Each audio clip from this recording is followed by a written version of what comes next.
Welcome to Stick to Sports. I'm Joey Pulatsky. And I'm Zach Malinwood. Today, the Cowboys and Pats go to overtime. The Braves lead the Dodgers 2-0, and the Red Sox and Astros head back to Boston. Roll it.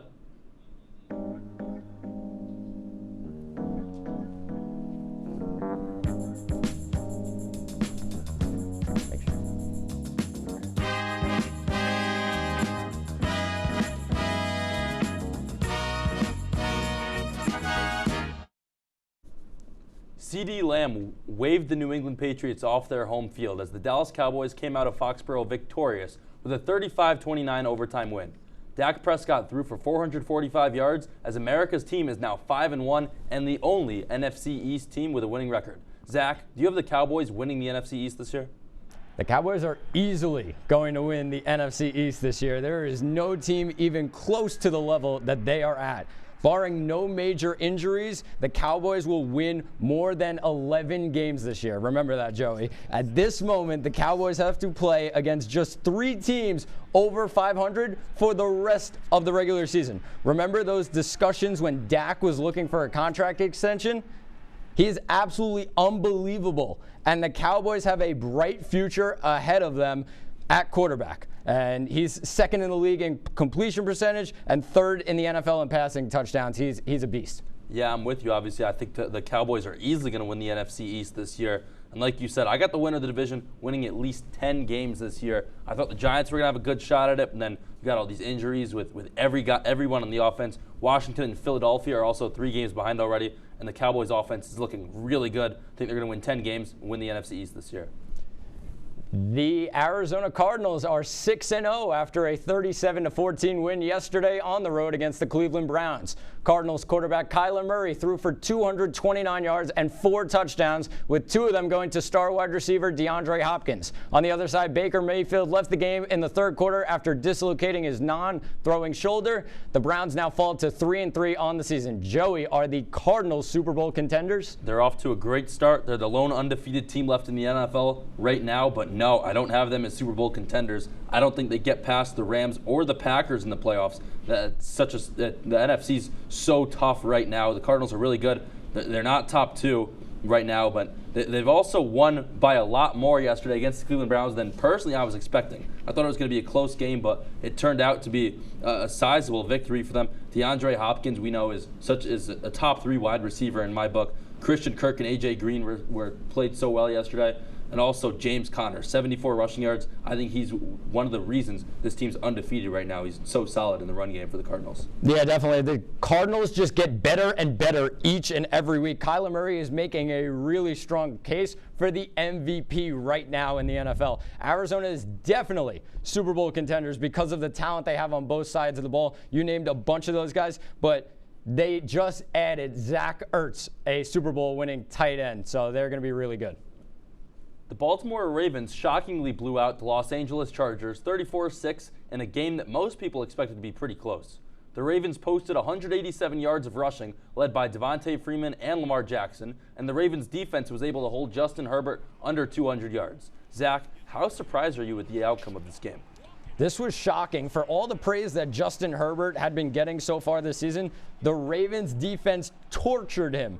Herbert was held under 200 passing yards for just the second time in his NFL career. That's insane. The Chargers' run defense was a huge problem. Like you said, 187 rushing yards. We see those numbers in college football. Lamar Jackson was not completely at his best in this game. However, the Ravens' defense came up huge, and they allowed their offense to completely control this game. Yeah, personally, I saw the Ravens winning that game yesterday. I didn't see it being by that margin of victory. Like we said, or like you just said, Zach, Justin Herbert, he's a really good quarterback. They didn't hold some scrub. Like, it wasn't a Taylor Heineke or Davis Mills to 195 yards. It was Justin Herbert reigning Rookie of the Year. The run game's so good. Feels like it's 2015 all over again with Devontae Freeman, Latavius Murray, and Le'Veon Bell getting the job done. Aaron Rodgers and the Green Bay Packers won their 5th straight game against the Chicago Bears in a 24-14 win on Sunday. Rodgers only threw for 195 yards. However, he was responsible for 3 total touchdowns on the day. The Packers now move to 5-1 and have been cruising since their opening day loss to the Saints. Joey, is this Packers team better than they were the last 2 years? I think they are, Zach. I think this is the year the Packers not only get to the Super Bowl, but also win the Super Bowl. And we've seen ever since week 1 struggles, Aaron Rodgers has been phenomenal skill-wise and physically, but we saw yesterday with the whole I own Chicago taunt, or I own you. It was unbelievable, and it shows he's mentally still very checked into these games. His passion's very clear. I think everyone that overreacted to that week 1 loss against the Saints was just being silly. And honestly, I think they're still a Super Bowl contender. I've had my eyes on them to be a Super Bowl contender ever since Aaron Rodgers and Davante Adams put up that Last Dance post. Yeah, I wouldn't say they are better because of how close they were to a Super Bowl last season. I do think with Rodgers' last ride now in Green Bay, there is a ton more motivation for the Packers to win the Super Bowl. Yesterday was such a gutsy win, and they really got the run game going. A.J. Dillon as well as Aaron Jones, not something you see too often against Khalil Mack and Akeem Hicks and the Bears. We're going to take a quick break here on Stick to Sports. Up next, we look at the MLB playoffs and check in on the college football season. Stay tuned right here on WTOP 10.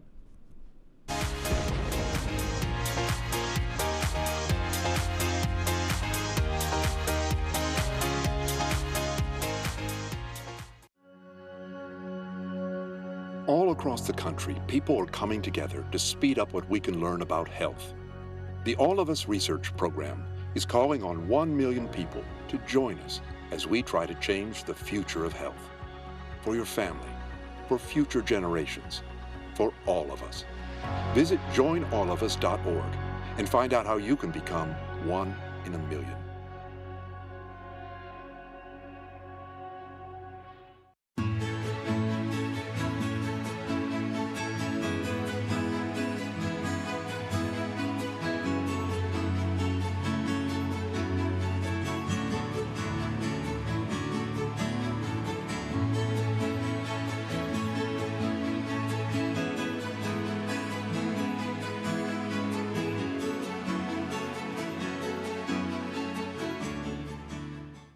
Our son Arjun was born with cystic fibrosis. CF is a genetic disease that shortens lives. When the foundation was founded in 1955, children with CF rarely live long enough to attend kindergarten.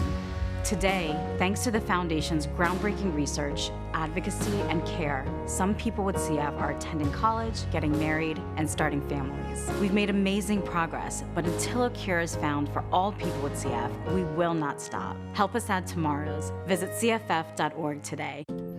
Is there a danger hiding in your home? Unused opioid medicines could harm your family. Find your unused opioid pills, patches, or syrups and learn how to dispose of them safely at fda.gov/drug disposal.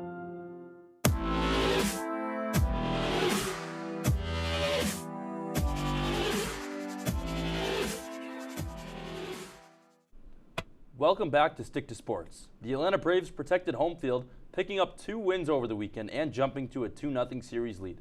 Both wins came on walk-off base hits with Austin Riley and Eddie Rosario playing hero. Atlanta has the leg up in the series, but now the series goes to Los Angeles with Walker Buehler taking the ball in Game 3.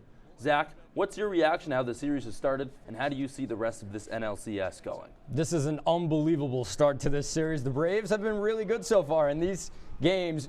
In these playoff games, you need great pitching and clutch hitting. 2 walk-offs in 2 games is a perfect example of that. And you don't expect the Dodgers to be putting up 2 and 4 runs in the first 2 games of a NLCS series. How about the Braves, though, making it all the way here to the NLCS without their best player, Ronald Acuna Jr., and the Dodgers get to go back home now. They need to be better with all the talent that is on their roster. If the Braves take 1 game in Los Angeles, though, this series is over. Yeah, to me, it's absolutely shocking the Atlanta Braves have made it this far with, like you said, Acuna, Ozuna, and Soroka all being out right now. But yesterday, after the first inning, when Ian Anderson gave up that 2-run home run in the first inning, I thought it was going to be a split series going back to Los Angeles. The bullpen throws 6 scoreless one-hit innings. They looked great yesterday. The Braves are off to a huge 2-0 start. And the home field advantage also goes through Atlanta as well. The Dodgers had 18 more regular season wins, but it goes through Atlanta right now because of that division. The ALCS is heading to Boston after a weekend split in Houston. Houston took Game 1 5-4 behind home runs from Jose Altuve and Carlos Correa. Boston took Game 2 9-5 after early grand slams from J.D. Martinez and Rafael Devers. Now its next team to win 3 games will head to the World Series. Zach, do you see Boston taking the momentum to Fenway after stealing a game on the road, or will the Astros take this series to Houston? I mean, the Red Sox have taken advantage of every opportunity they've been given in this series. 2 grand slams in Game 2. Devers and Martinez are big-time hitters, and there's no surprise that they're having an impact so far in this series. The Astros haven't had good pitching, and you don't have good pitching in the playoffs, you're going to get hurt. The exact opposite of what happened in their run in 2019. But if the Astros pitching keeps this up, they might not take another game in this series. I'm going Red Sox in 6, though. I'm right there with you, actually, Zach. I have Red Sox in 6 as well. The bats have been hot. The lineup's deep, like we saw Devers, Martinez, even Verdugo, Bogarts. There's so many guys in that lineup can hit. Fenway will definitely be fired up for these next 3 games. And the Red Sox are also proving they can bring in men on base with those 2 grand slams. Basketball returns tomorrow as the NBA tips off with a doubleheader featuring the Bucks versus the Nets and then the Warriors taking on the Lakers. Last year, Nikola Jokic took home Most Valuable Player, while LaMelo Ball received Rookie of the Year honors. This year, the favorite to win MVP is Luka Doncic, while the favorite to win Rookie of the Year is Jalen Green. Zach, do you have your eyes on either of these guys, or do you have your eyes on other players to win these 2 awards? Well, for MVP, I am going with Stephen Curry. Klay Thompson is out to start the season, but if the Warriors have a better record than they did last year, this is a no-brainer. And for my Rookie of the Year, I'm going with the favorite, Jalen Green. Green has been really promising so far in preseason. The Rockets don't have any real threats around him. I like Jalen Green as Rookie of the Year. Yeah, for MVP, I'm going to go with James Harden. In the 9 games that Harden played last year with the Nets without Kyrie, he had 31.8 points per game and 12 assists as well. The Nets are going to be just fine without Irving, and playmaker James Harden's going to step up. Rookie of the Year, I got Jalen Suggs. He's in a great spot in Orlando. Absolute dog last year at Gonzaga as well. The Purdue Boilermakers shocked the college football world after they dismantled the number 2 ranked Iowa Hawkeyes in a 24-7 win Saturday afternoon. Iowa quarterback Spencer Petras had a miserable day on his home field, throwing 4 interceptions. Joey, which loss was more shocking, Alabama or Iowa? I mean, I'd say Alabama just because it is Alabama. While it was on the road, which may add a little shock value, or it may add a little shock value to Iowa because Iowa lost at home while Alabama lost on the road. But it's still Alabama just because it's Alabama. It's that number 1, the Crimson Tide. But Iowa's also been so reliant on the defense all year. And, you don't win football games 7-3 anymore. They scored 7 points yesterday. The defense did its job holding yet another opponent to a final score in the 20s. But the Iowa offense just didn't do its job yesterday. But at the end of the day, it's got to be Alabama. The exact opposite of what we saw last week against Penn State. Give credit to Purdue, though. They were unbelievable on the defensive end on the road at Iowa. I talked about my one worry for Iowa last week, and that was the offense. Spencer Petras cannot throw 4 interceptions on his home field against an unranked opponent. Letting up 24 points is not a lot in college football. The offense needs to be better. The Georgia Bulldogs stormed past another ranked SEC opponent in their 30-13 win over the number 11 ranked Kentucky Wildcats on Saturday. Even without starting quarterback JT Daniels, backup Stetson Bennett has beaten 3 straight ranked opponents. Georgia are on a bye this week as they prepare for a matchup at Florida on October 30th. Joey, is there any team in college football that can beat Georgia right now? On the remainder of Georgia's schedule, no, I don't see Georgia losing. The only thing that I think can stop them would have to be Alabama in the college football playoff. While we've seen this year, Alabama is beatable. They're still looming, and it's still it's very possible that Georgia's going to meet Alabama in that SEC championship. And then in terms of the playoff picture, the only thing that's going to stop them is Bama beating Georgia in the SEC championship, as well as that college football playoff committee. Yeah, I think the only team available there to beat them is Alabama. Those teams will probably meet in the SEC championship, but Stetson Bennett coming in and beating 3 ranked opponents is unbelievable from a backup quarterback.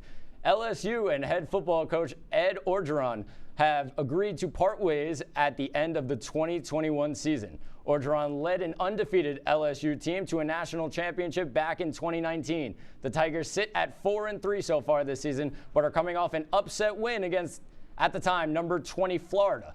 Joey, should Ed Orgeron get another head coaching job? I think he will, without a doubt, and I think the ball's now in his court. He's got that national championship belt under, he's got that national championship ring on his finger, and the ball's in his court. I think he's seen what Urban Meyer's done this year in the NFL, and knowing how Coach O is as a person, as a motivator, he's going to want to stay in the college ranks. It's just a matter of where he wants to go. I think it's just really up to him. Yeah, the one they call Coach O, he definitely deserves another coaching job. To lead a team in 2019 that put up 30 or more points in every game but one is remarkable, and I think every Power 5 team should be interested in Coach O. We have to take a quick break, but when we come back, Joey, you will be joined by Ben Diamond. Don't go anywhere. You are watching Stick to Sports.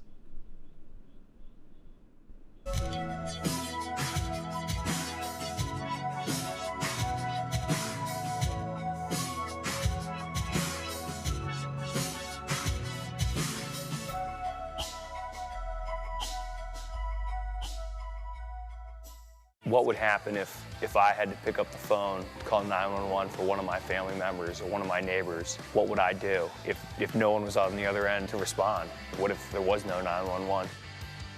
So you can be a part of the solution. Anybody can be a firefighter. Male, female, younger, older. We have school teachers. We have leaders in business. Is me, you, anyone that wants to be. There is no typical firefighter. Here at WTOP, we pride ourselves on delivering you all the news you need to know from the day's events. Whether it's happened on Capitol Hill or right here in Oswego, we make sure you know all about it. We keep you up to date on all your favorite Oswego and professional sports. And our Storm Team 10 meteorologist will make sure that you know exactly what weather you're up against when you start your day. Every Monday through Thursday night, make sure to tune in to Channel 10.2, because at WTOP, we don't just tell you the news. We are the news. My mother was always very familiar with her neighborhood, but one day she stopped at the stop sign for much longer than usual. And she didn't know whether she should go forward or turn, and she wasn't even really sure where she was at. It was very unsettling for her. I felt so much better after my son told me, "Mom, I don't want you to worry or be afraid. I'll be there for you and we'll figure it out." Opioid dependence can happen after just 5 days. Know the truth, spread the truth.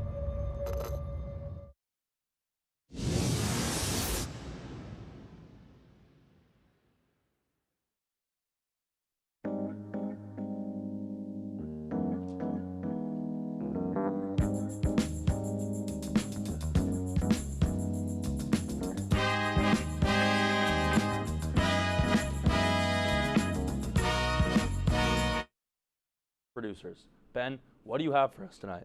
Well, the Kansas City Chiefs were able to take home the blowout 31-13 win over the Washington football team on Sunday. The Chiefs struggled early with Mahomes throwing 2 interceptions, and they were trailing 13-10 at halftime. The second half was a different narrative, although, as the Chiefs defense was able to keep Washington off the board, and the offense looked like the Chiefs from their Super Bowl win a couple years back. But is how they played in the first half concerning, especially since it was against a team who was underperformed and with a backup quarterback? Yeah, without a doubt. The Chiefs are now 3-3. It's definitely concerning. They have losses to the Ravens, Chargers, and Bills, so all three of those are playoff football teams. But without a doubt, that first half yesterday was concerning. Patrick Mahomes still hasn't been looking great, and it seems like this year the theme for the Chiefs is that the gap between them and the rest of the teams in the league are closing. Yeah, I'm definitely concerned with how the team played, especially because the Washington football team, as I said, is in a bad division in the NFC East for only one team. The Cowboys are above 500, but they made too many mistakes early. I felt like Mahomes all season has become a mistakes machine almost. A lot of just trying to make the big plays, taking too many gambles, and it's not paid off for him. Yeah, definitely. Mahomes hasn't been looking great, and the Titans and the Packers also make up 2 of their next 3. So the Chiefs have a tough schedule ahead. It's not looking great right now for the Chiefs, and they're going to have the Giants mixed in there, so maybe a confidence booster, but besides that, they're teetering right now, without a doubt. The New York Islanders were, by many, believed to be possible title favorites coming into the still young NHL season. But through their first 2 games, they've been outscored 11-4, losing 6-3 on opening night versus the Hurricanes and 5-1 versus the Florida Panthers. The reason for giving up as many goals as they have is due to the defense being very slow, as well as goalie Ilya Sorokin not looking his best. The season is still young, so what do you think they need to do to turn around and get some momentum? Yeah, Zach, like you said there, Ben, like you said, there's plenty of season left. It's a very young season still for the New York Islanders. They got to just not worry. There's so many games left. People love overreacting to just the first 2 games in such a long season, whether it be basketball, baseball, NHL. We're not looking at football right now. There's so much season left. Everyone's got to relax. And we know how dangerous the offense is starting and ending with Matt Barzal. It's a dangerous offense. The Islanders will be just fine. Yeah, and they definitely get a big boost with Matt Martin coming back to the lineup Tuesday night versus the Chicago Blackhawks. And he will bring a big spark to the team, to the entire lineup. But another thing they have to do is they need to pick up Sorokin. Sorokin has been held out to dry for the most part, which is why he's given up a lot of goals, because the defense just has not been there. Right, you have to be strong in front of your goalie without a doubt. You can't just leave it all up to him. You definitely gotta clog some lanes. Early Sunday morning, the Jacksonville Jaguars and the Miami Dolphins played a game in London. This was also Tua Tagovailoa's first game back after a rib injury in Week 2 that kept him sidelined. Tagovailoa played a good game, but was ultimately no match for Trevor Lawrence and the Jaguars, as the Jaguars would win the game 23-20 on a last-second field goal by the Jaguars kicker. This was Trevor Lawrence's first NFL win, as well as Urban Meyer's. Does this win help signify a change in the culture of the Jaguars, as well as helping to give Lawrence more confidence as an NFL quarterback? I feel like with these Jacksonville Jaguars, with how often they play in London, it's only fitting that Urban Meyer and Trevor Lawrence's first NFL wins come across the pond. But I think it's definitely a confidence booster for Trevor Lawrence and for Urban Meyer, without a doubt, especially with all the controversy Urban Meyer's been going through recently. Trevor Lawrence, before the year, he hadn't lost a game in years, and now going through a little bit of personal turmoil as well. And it's definitely a confidence booster for both of them, as well as the organization, going to help get things back on track. But at the end of the day, they haven't won a game here, a regular 1, 4 o'clock, 8 o'clock game, whatever it may be. They haven't won a game here in the States, a regular game, so there's still plenty of room for improvement for the Jacksonville Jaguars, but it's definitely a good sign, without a doubt, to get the first win of the year. Yeah, as you said, it helps with Urban Meyer going through all that controversy, but also I feel like Lawrence could be seen as a shark. Once he gets the taste of a win, I feel like he will continue to do that, and I think that this could be the start of his promising career. We'll take a quick break here on Stick to Sports. Thanks once again to Ben for his segment. When we come back, Zach and I will go through our best bets and what to watch for. Don't go anywhere. You're watching Stick to Sports here on WTOP 10.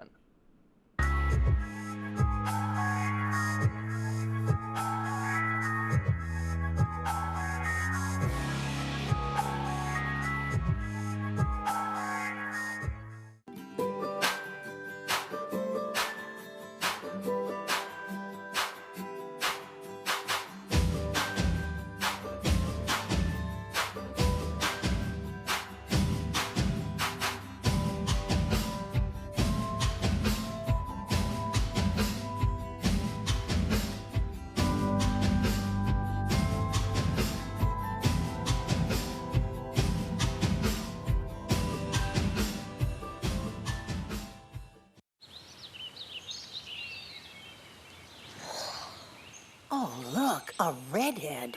Staring contest.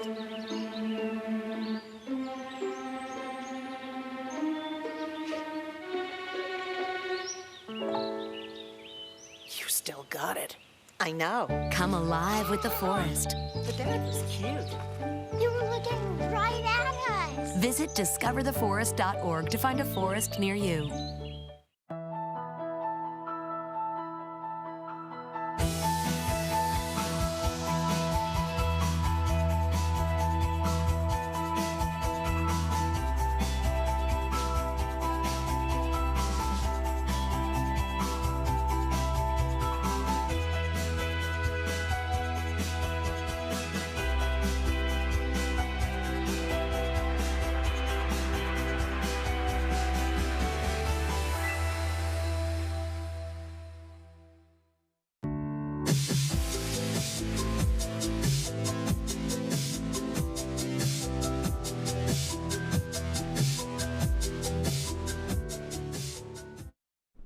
Welcome back to Stick to Sports. My What to Watch this week comes from the NBA with the 2021-22 season starting on Tuesday. The first matchup of the season features the Brooklyn Nets and the NBA champion Milwaukee Bucks. The first piece of news coming from this game is Nets point guard Kyrie Irving will not play due to the NBA's vaccination protocols. I'm very interested to see how James Harden and Kevin Durant continue this season without their star point guard. Giannis Antetokounmpo and the Milwaukee Bucks get a tough test on banner night. However, they beat this same Brooklyn Nets team on the way to their franchise's second NBA championship. Giannis, Chris Middleton, and Drew Holiday are all expected to suit up for the season opener tomorrow night at 7:30. Yeah, Zach, I think it's such a great game to watch, obviously, as the NBA season tips off. But then, like you said, these two teams ran into each other in the playoffs last year. It might not have been a fully healthy James Harden last year in that series, but a fully healthy Milwaukee Bucks squad. We're going to see how the Nets run without Kyrie Irving as well. Yeah, and what will happen with Kyrie Irving? My what to watch this week is playoff baseball Wednesday night. Wednesday night is slated to be ALCS Game 5 at 5 o'clock and NLCS Game 4 at 8 o'clock, and it is the last day of the year we will have multiple baseball games in one day. While some people complain about how it can be difficult to follow in a 162-game season, sometimes we take it for granted, but let's make sure we don't take the rest of the postseason for granted. The weather's getting colder, football season's taking the spotlight while NBA and NHL are getting started up, but let's not forget about October baseball. Let's enjoy the final doubleheader and witness the final four teams battle it out for a chance at the World Series. Yeah, only 4 teams left, and it's getting interesting in some of those series. Dodgers and Braves. Braves still up 2-0, and the Red Sox and Astros going down to the wire, still tied at 1-1. But it's going to be interesting to see what happens with those series. I look at the Dodgers, and they should be the favorite of those teams, but they haven't been playing like they would want to. And looking on the other side, Red Sox and Astros still trying to figure things out. The Red Sox have been better getting clutch hitting and those grand slams in the last couple of games. They've been very big in the ALCS. Yeah, I'm with you. It seems like of the final 4 teams, it should be the Dodgers that are the favorites. They're behind the 8 ball right now, but just enjoy these last few days of playoff baseball as the season wraps up here in October. And shifting to our best bets, I'm coming off a great hit with Michigan State over Indiana last weekend. This week, I'm heading to the NFL as the Cleveland Browns host the Denver Broncos on Thursday Night Football. Both teams are coming off losses and sit at 3-3 in the AFC. I really like the Broncos in this matchup with the Cleveland Browns constantly struggling to stay healthy. Running back Kareem Hunt has been placed on injured reserve, while quarterback Baker Mayfield was in a sling after the loss yesterday. The Broncos have lost 3 straight games. However, all of those opponents are at least 500 right now. Denver needs to take advantage of Cleveland's injuries. Give me the Broncos at +4 over the Browns this Thursday. Yeah, I'm definitely with you there, Zach. Without a doubt, the Browns are shaken up. If you took my opening night NHL overs, you'd be 3 for 3 right now. Last week we saw both NHL opening night games go over 5.5 goals, while the evening total of 11.5 was absolutely smashed. For tonight's best bet, I'm going to NBA player props and taking Russell Westbrook triple-double on opening night. Right now, the line is at +275, and I trust Mr. Triple-Double to open his Lakers career doing what he does best, putting up double-digit points, rebounds, and assists. Russ is going to Los Angeles with hopes of a ring. He's not messing around this season, and he'll show it Tuesday night, 10 o'clock against the Warriors, +275, Russ Westbrook, triple-double. Mr. Triple-Double gets it done tomorrow night. That's all the time we have on this episode of Stick to Sports. Be sure to tune in next week right here on WTOP 10.